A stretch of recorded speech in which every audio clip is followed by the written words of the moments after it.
John Bosnich is a journalist, activist, and political analyst joining us live from Belgrade. John, that's quite a lot of corruption coming out of Kiev. What's your take?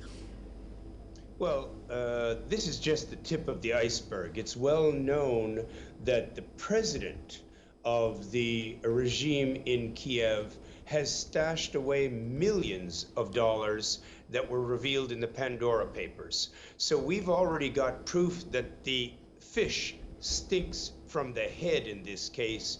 And I cannot honestly say that I'm not surprised that there's corruption and graft, because the officials down the line are merely copying their own president.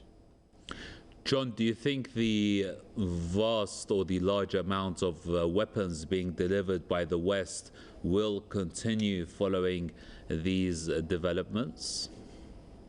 Well, let's put it all in perspective.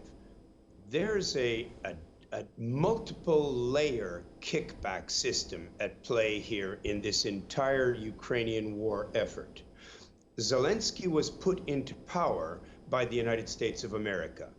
They selected him, they ran his campaign, they put him into office, and they control his military directly with American citizens in the field.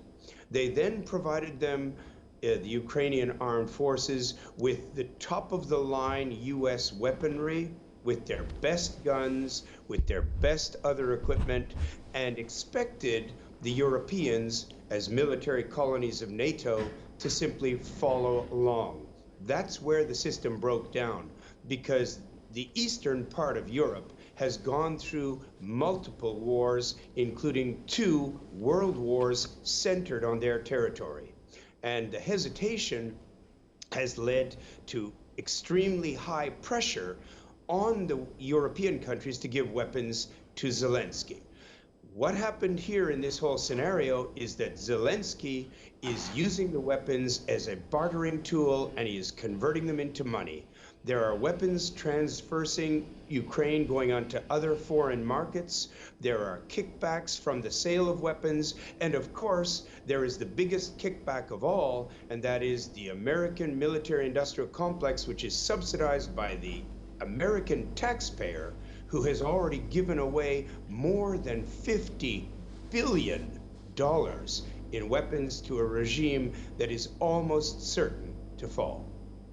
John, thank you for your thoughts and intake on that. John Bosnich is a journalist, activist, and political analyst joining us live out of Belgrade.